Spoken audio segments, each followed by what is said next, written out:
Hello everyone, and welcome to today's presentation, Delivering the Civil Model.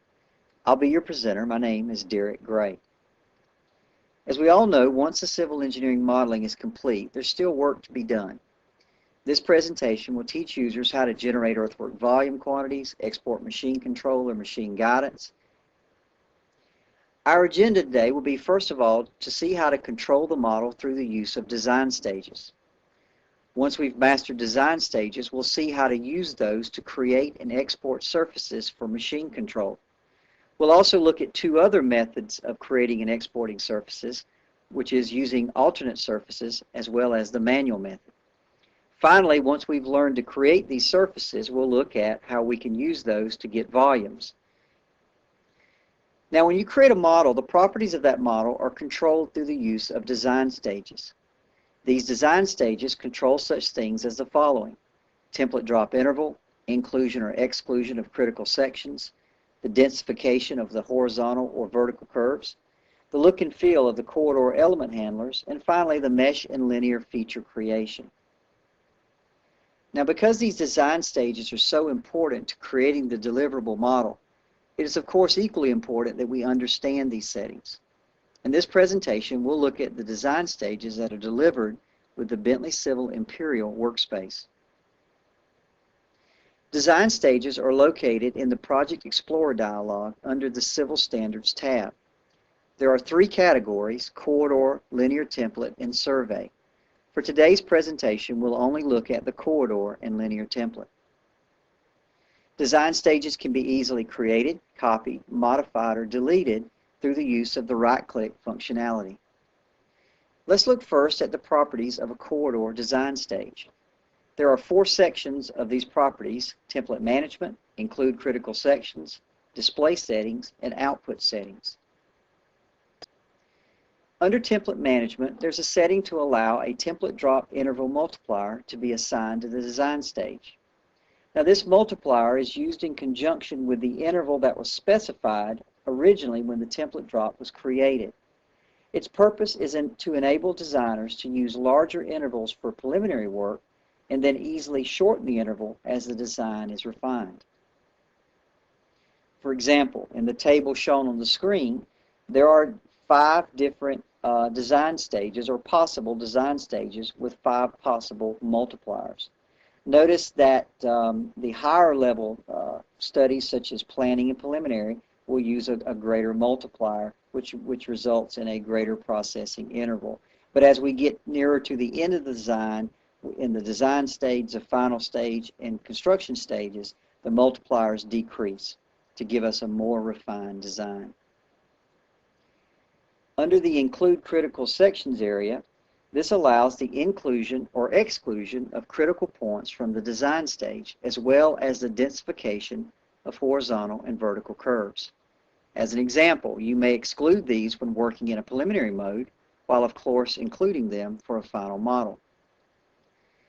The Display Settings options allows for the control of the graphical element handlers that are created with the corridor. Finally, we have this section called Output Settings. The properties here are a simple true or false, which determines whether they are drawn or not.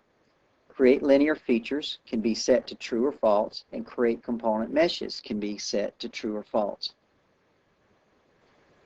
So let's take a look at what we've learned so far. So the first thing I'm going to do is I'm going to come over here and we're going to create a corridor. So we'll just reset to use our active profile. We'll just use the corridor name there. I'll just use a rural 2-lane template. I'll hit the Alt button to snap to the begin, and again the Alt button to snap to the end. We'll use a drop interval of 10. We'll select our transition defaults, and our corridor here will be created both in 2D and in 3D. Now, the first thing we're going to notice here, if I select my corridor element handler, is that I can come to the properties, and it's been assigned a design stage. Now, what it does by default is it just assigns the first one in the list. So in this case, I got preliminary. Now, if I want to go to another one, I can easily, for example, let's come in here to final. So I just select final. And when I do that, you'll notice that it's actually reprocessing the model. And on the right side, you'll see the model will be reprocessed with all of the settings for that particular design stage. Again, if I want to change that again or go back to the preliminary, I can just click on that, change that, the model will be reprocessed, and you'll go back to it. So you can see here in the preliminary mode, you've got much larger template drop intervals. There's no chording going on. You can kind of see it looks chopped up. But for a preliminary mode, that's fine. And of course, we went to a design mode or a final mode, you'd get a much more detailed model. Let's open up Project Explorer and take a look. You can notice here under my project settings that all of these are created in a DGN library, and they're made available to me as a user. You'll also notice that as I used each one of these, that it was automatically added to my design file. So that's consistent with standard MicroStation behavior. Real quickly, if we just look at, I can right-click on this and look at the properties of this preliminary. You can see, for example, the preliminary has a template multiplier of 10. So my original template drop was every 10 feet. So in a preliminary design stage, it would actually use 100. You can see my critical sections are all set to be turned off. Here's my display settings for my element handlers. And you can see that I've got create linear features and create component meshes to true. If you look at the final, which I also added, you can see here the template multiplier here is 1. So it would just use whatever was originally created. All the critical sections are turned on. And again, you can see the create linear and component are set to true.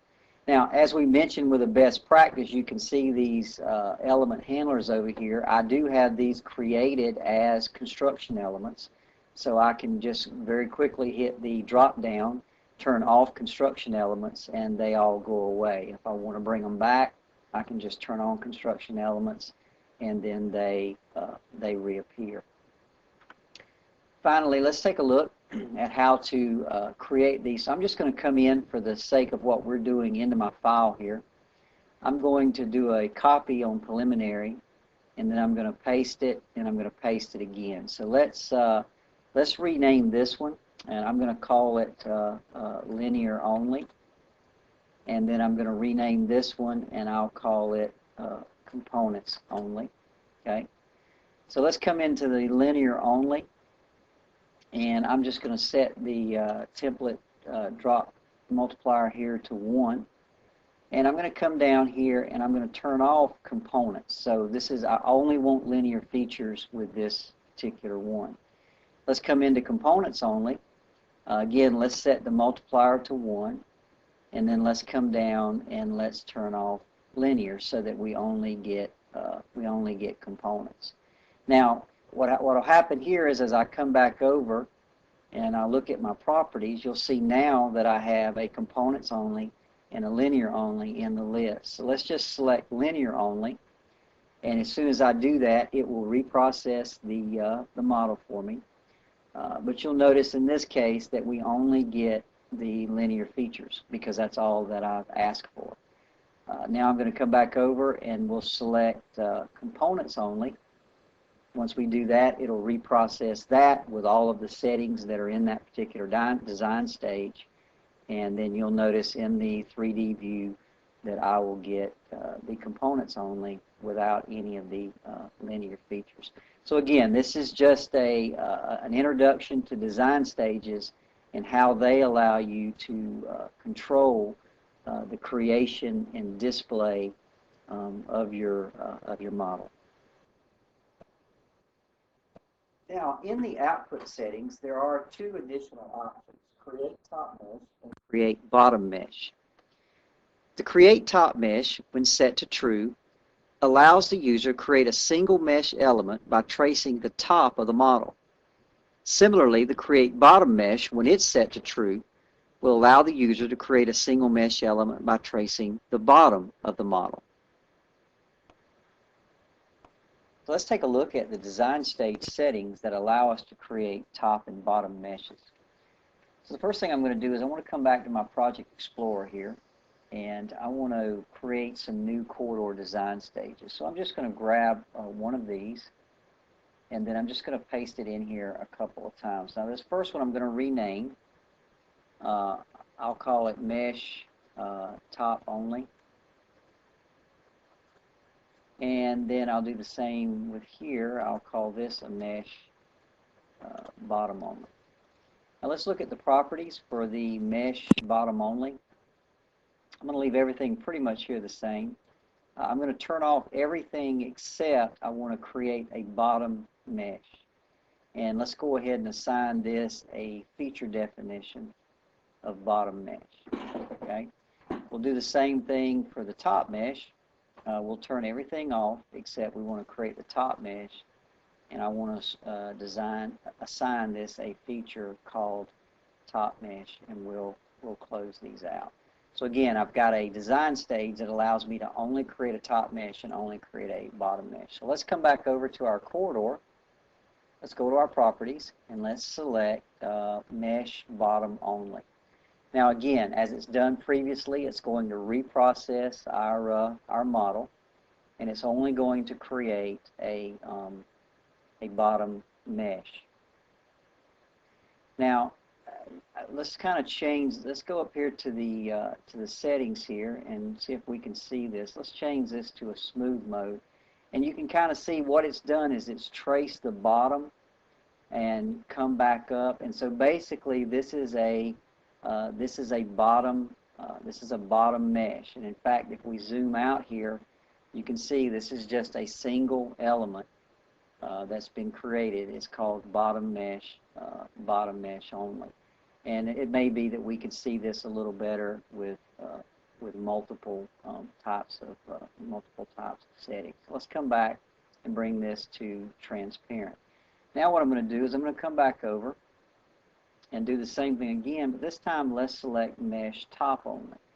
Again, it's going to go through, it's going to reprocess our model for us, and it's going to look at our settings in that design stage, and this time notice that it only created a top mesh, so it basically just followed the top, but it created a single mesh element for the entire model. So this is how the settings create top mesh and create bottom mesh work within design stages. Now, in addition to corridor design stages, you have linear template design stages as well. They're very similar to those for a corridor, yet they only consist of two sections: display settings and output settings. Now that we've seen how meshes can be created as part of our model, let's take a look at some different methods for creating surfaces or terrain models that can then be utilized and exported. First, let's look at using design stages to create these. Then we'll look at two other methods: alternate surfaces and manually. As we saw previously, design stages can be used to automatically create meshes for both the top and bottom of the model. Let's look at an example of how one of these meshes can be turned into a terrain model that can then be analyzed and exported as necessary. Okay, so here I've got my model created, and if I look at my properties, you can see that my design stage is set to final. Now once again, let's review. I've got a design stage here set up that I'm going to call Mesh Top Only. Let's review the properties of this. And a couple things. You'll notice that I want this to be a final mesh, and so my template drop multiplier is set to 1, so I want it to be whatever it was originally created with. You'll also notice that all of my critical sections are turned on, so I want to pick all of those up. And then lastly, you can see everything here is set to false except for create top mesh. So what I'm going to do is I'm going to just change the property to Mesh Top Only. You'll notice in the lower right hand corner of the screen that my model is going to be recreated. And what I'll end up with is a single mesh element representing the top or representing my finish grade. Now, what I want to do now is create a surface or a terrain model from this. Now, to do this, I've actually got a file out here called Proposed Finish Grade Terrain. So I'm actually going to come over to this file, which is blank. And what I want to do is I want to come in, and I've got my corridor referenced in. So I'm just going to turn on this. So again, this is just a reference file. And then what I want to do is I'm going to come over here to Terrain Model, and I'm going to do a Create from Elements. So I just select that. It says locate the element that you want to create a terrain model from. I'll just reset. We'll select the options here. I'm just going to use a break line. My edge method, I'm going to set to max triangle length, and I'll set my maximum length here to 50, and it's going to create that. Now let me just come up here to my reference file, and we'll turn this off, and you can see what I've left with is a terrain model. So I can come in here, for example, I can turn off the triangles, I can turn on the contours, just like it's like any other terrain model. When I get ready, I could have them both on, however I wanted to do. And when I get ready to export this, I can take this out to an MX, an En-ROADS DTM, a Geopack 10, or to LandXML. Now, if you don't need or want the entire top or bottom meshes, another method for creating mesh elements for a desired area is by using alternate surfaces. Alternate surfaces are designated in the template, then created from the model through the use of the Create Corridor Alternate Surfaces application. So let's take a look at using alternate surfaces to create terrain models that can be defined by our template. So the first thing I'm going to do is go open up my Create Template dialog. You can see here we're selecting the 2-lane rural, and then notice that I'm in my template library. So what I'm going to do is I'm going to, for the sake of time, create a very small alternate surface, and I'm just going to call this bottom of pavement. So we'll apply that alternate surface to that point.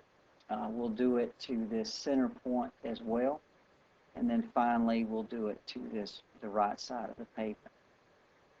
Now, if I come down here to my active template and I look at my alternate surfaces, you'll see that I've got two, one called bottom of pavement, which I just created, and then just for the sake of time, earlier I created a second one for the bottom of my subgrade. Now again, I could have created one for the bottom of aggregate, I could have created one that included shoulder. How I want to define this is up to me. So I'm going to save out, I'm going to save this in my template library. Now, the first thing I need to do is notice that I could have edited the template drop, but I didn't. I actually edited my template library. So the first thing I want to do is I want to synchronize my library. So you'll notice the processing bar is resyncing, and my model is being redefined based on my changes. Now, I'm ready now to create my alternate surfaces, so I'm going to go to Terrain Model, and you'll notice I've got an icon that says Create Corridor Alternate Surfaces. So it's going to ask me to locate the corridor, so I'm going to do that, and it's going, again, you'll see the processing bar, it's going to process and then create my surfaces.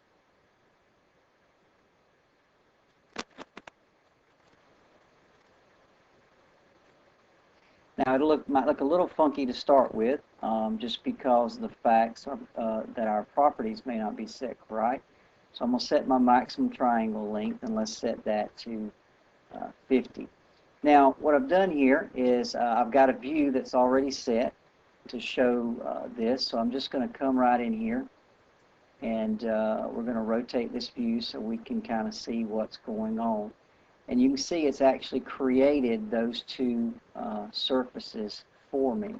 Now again, I can come in here. Notice these are just surfaces, so I can come in here and turn triangles on or off. So I'll turn it off for that one. and then we'll do the same thing here as well. So here are my two surfaces that I just created. You know, if I want to turn on contours for those, you know, I can do that as well, or I can turn on contours and triangles or whatever it is I decide to do. Now, again, notice these are already surfaces. These are not meshes. These are automatically surfaces, so I can create these, of course, and immediately export them to MX Inroads, Geopack, or LandXML.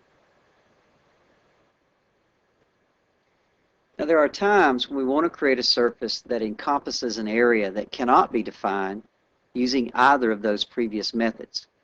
In this case, we can always manually define our surfaces using the techniques that we've already learned. All right, let's start by designing a corridor for our main line. We'll just reset for our active profile. I'm going to use an urban 2-lane curb and gutter with some sidewalk. We'll just snap to the beginning and end of our main alignment. Use a drop interval of 10, and we will accept our defaults here. A couple things I want to do here. The first thing I want to do is let's modify the template. And so it originally had 12-foot lanes, so I'm gonna go ahead and expand those to 24. So let's change that side to 24, and then let's change this side to 24 as well. We'll say OK, and then it will update to do that. The other thing I want to do is go ahead and put on a final design stage, so we'll get some chording and we'll get a better looking model through the curves there, as we can see. Now, the next thing we want to do is go ahead and create the model for our side road. We'll do the same thing here. We'll use the same one. And I'm just gonna, for the time being, I'm just gonna just pick an area right there. We'll hit the Alt key to snap to the end. Again, we'll keep our default options here with a drop interval of 10, and you can see that our model is created. Now again, it looks kind of sketchy because of the chording, so we're going to go ahead and set this to a final design stage to make that look a little bit better through that area right in here. Now, next thing we want to do is place our civil cell to handle our intersection. So I'm going to come down to the civil cell here and select Place Civil Cell. You can see here I'm going to choose library. I've got some T intersections with a basic T. So I'm going to go ahead and locate the side road center line, and then we'll locate the edge of pavement. We'll give that just a second to figure out where it wants to go. You can see the different the curb returns in here. That looks good. And then it says select the corridors you want to clip. So I'm going to select this mainline corridor and let it go ahead and clip it out. And then we will accept the civil cell. Give that just a few seconds to think about what it wants to do, and then it will place the civil cell in there, and you can see all of my clipping has already been done. Right? The final thing we want to do is we want to just pick that up and bring it back to match it. And so we just want to drag this, and I'm just going to pop it right into that area right there, and we will close up our road and make everything look nice and neat. So if I come over here in the 3D, and you can see here that we very quickly and easily modeled our road. Now, what we want to do now is I want to build a terrain model of this entire area. So the question is, how do we go about doing that? Now, in this case, I don't want to use components because the components have top and bottom, and the software is not going to know which one to use. In this case, I want to use 3D elements. So what I'm going to do is I'm going to come back over to my design stage, and I'm going to change my design stage to a final linear features only. So again, it's going to reprocess my model, and it's just going to leave me with linear features for my for my corridor. Okay. Now I want to do the same thing for my side road, and so I'll just come over here and select Final Linear Features for that as well, and it'll reprocess. And so what that leaves me with here is my civil. Now remember that the linear linear templates also have design stages. So let's come into back into our design stages under linear, and let's go to our design here stage, and then let's turn off the component properties for our linear templates here. Again, it's going to reprocess the linear templates in my civil cell, and you can see that it's left me with just the linear features. Now, all I need to do now is just turn off the components. So I'm going to come back into my feature definitions, and so instead of having to worry about levels, I'm going to just say turn off the components and the terrain display. Okay. Now what that's going to leave me with is all linear features for this. So what I'm going to do now is I'm just going to grab them and put everything into a selection set, and I'm going to take that center line there out. Okay. And so again, I could have selected these a multitude of ways. Now I'm going to come over here to my terrain model, and I'm going to do a create from elements. It says data point to add your 38 elements, and I'm going to put them in as a break line. We'll set our maximum triangle length to 50, and it will create our terrain model. Now, one more thing, you can kind of see we've got some extraneous triangles, but since one of my linear features is called the gray daylight, which is basically my limits construction line. So I'm going to do one more thing to kind of clean this up. I'm going to come over and do a select by attributes, and I'm going to select that gray, all of my elements that make up that gray daylight. So those have been selected. Now I'm going to come over here and do a change feature. Okay, and I want you to watch this here.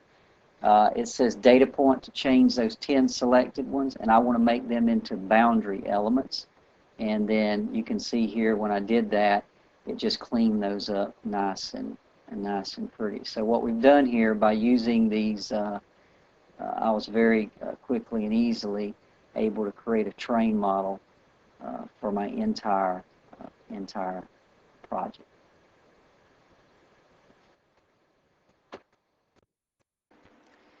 Now that we have several methods of creating terrain models from our component meshes, keep in mind that we can easily run volumes using these surfaces. Here's the proposed finished grade terrain model that we created earlier by using a design stage to create the top mesh only. Now let's see how we can run volumes with this against our existing ground. So I'm going to reference the existing ground terrain model into this file. So you can see here I've got terrain 3D, so I'll just bring it in. And so here you can see the existing ground, and here is my proposed. So what we're going to do is we're going to run volumes, and what we'll do is we'll just use the terrain model to terrain model volume method. It asks me to locate my from terrain model, so I'll just identify the existing ground here. And it says locate the to terrain model, so I will identify the proposed. We'll just leave our shrinkage and swellage factors alone here. We'll reset, and our volumes will be run, and it says, do you want to save the result? Now keep in mind that there is a dialog here that's giving me my results. If I actually want to put these in the file, I can just say yes. It'll ask me to DP for the location of these, and so I'm just going to DP in the file, and it'll give me my cut and fill and my balance with the existing against the proposed. That concludes our presentation, Delivering the Civil Model. Thanks for listening, and have a great day.